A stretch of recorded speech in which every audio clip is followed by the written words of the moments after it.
নইলে আগুন জ্বলছে, নইলে আগুন জ্বলছে। অবিলম্বে অবিলম্বে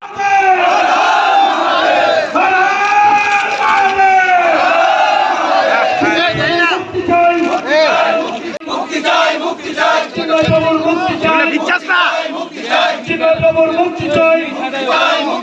বাংলাদেশের সংখ্যালঘু নির্যাতন।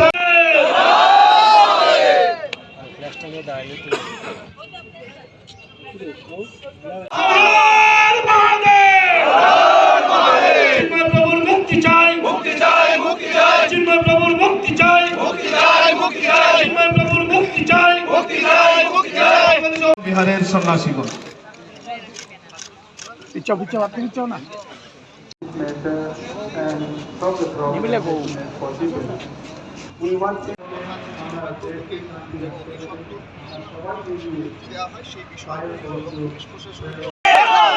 ভারত মাতা কে জয় শ্রীরাম। চিন্ময়বাবু গ্রেপ্তার করেছে, অবলম্বনে তত্ত্বাবধায়ক সরকারকে জবাবদিহি করতে হবে। নানা প্রতিবাদ চলছে, জয় জয় শ্রীরাম, জয় জয় শ্রীরাম। বন্ধ করতে হবে, চিন্ময় প্রভুর মুক্তি চাই, মুক্তি চাই, মুক্তি চাই, চিন্ময় প্রভুর মুক্তি চাই, মুক্তি চাই, মুক্তি চাই, চিন্ময় প্রভুর মুক্তি চাই, মুক্তি চাই, মুক্তি চাই। করতে হবে, বাংলাদেশের সংখ্যালঘুদের উপর নির্যাতন বন্ধ করতে হবে। জয় জয়।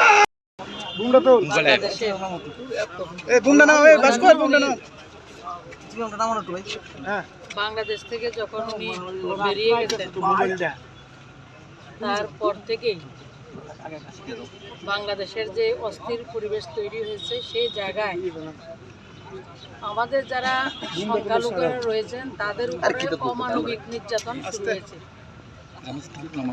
হাজারের গলি থেকে শুরু করে বিভিন্ন জায়গায় এখন পর্যন্ত আমার ব্যক্তিগতভাবে যতটা হিসাব রয়েছে প্রায় 17,000 জায়গায় হিন্দুদের যারা সংখ্যালঘু রয়েছেন তাদের সম্পত্তি, বাড়িঘর, ব্যবসায়িক প্রতিষ্ঠান থেকে সমস্ত কিছুর মধ্যে আঘাত করা হয়েছে। এবং বিশেষ করে 71-এ তো আমাদের সবেমাত্র জন্ম হয়েছে, আমরা শুনেছি, কিন্তু এবারের নির্যাতনটা আমরা যারা রয়েছি আমরা সবাই সেটাকে প্রত্যক্ষ করেছি যে সংখ্যালঘুদের উপরে যে অমানবিক নির্যাতন শুরু হয়েছে তার প্রতিবাদে। এবং গত কিছুদিন আগে যিনি সংখ্যালঘুদেরকে নেতৃত্ব দিচ্ছিলেন ইসকনের চিন্ময় প্রভু, ওনাকে অ্যারেস্ট করা হয়েছে। ওনার নিঃশর্ত যে জামিনের জন্য আমরা আজকে এই জায়গাতে প্রতিবাদ সভার আয়োজন করেছি। আমি মনে করি গোটা দেশের, আমাদের দেশের বা অন্যান্য জায়গায় গোটা বিশ্বের মধ্যে বাংলাদেশের যে বর্তমান পরিস্থিতি সেটা নিয়ে সবাই উদ্বিগ্ন। এবং সেটা কোনো সভ্য সমাজে এই ধরনের বর্বরতা আমার মনে হয় না কেউ সেটাকে ভালো চোখে দেখছেন।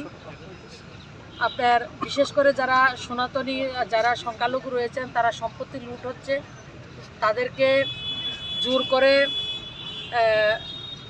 ধর্মান্তরিত করা হচ্ছে, তাদেরকে মেয়েদেরকে তুলে নেওয়া হচ্ছে, গণধর্ষণ করা হচ্ছে, বিভিন্ন ধরনের অত্যাচার সেটা বাংলাদেশে সংগঠিত হচ্ছে।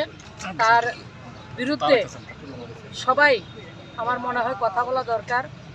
এবং যেটা বলছি যে সভ্য সমাজে কোনো সুস্থ সমাজ ব্যবস্থা সেটা চলা ঠিক না।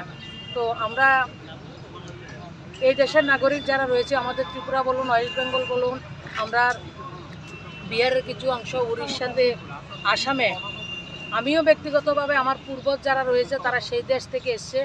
যদিও বাংলাদেশ আমরা বলি এটা আমাদেরই দেশ, এটা ভাগ হয়েছিল। আর বাংলাদেশের যে সম্পত্তি এখনও 30% সম্পত্তি যারা সংখ্যালঘু যারা রয়েছে তাদের তৈরি। এবং বিশেষ করে আজকের যে বাংলাদেশ সেটা আমাদের যারা পূর্বপুরুষ তাদের তৈরি বাংলাদেশ। আজকে যারা অত্যাচার করছে তাদের তৈরি বাংলাদেশটা তারা সেটাকে নষ্ট করছেন। তাই আমরা আজকের দিনে সবাইকে বলবো ওদের পাশে দাঁড়ানোর জন্য, যারা সংখ্যালঘু রয়েছেন তাদের সুরক্ষার দাবি এবং চিন্ময় প্রভুর নিঃশর্ত জামিনের দাবি আমরা এই জায়গা থেকে করছি। প্রতিবাদ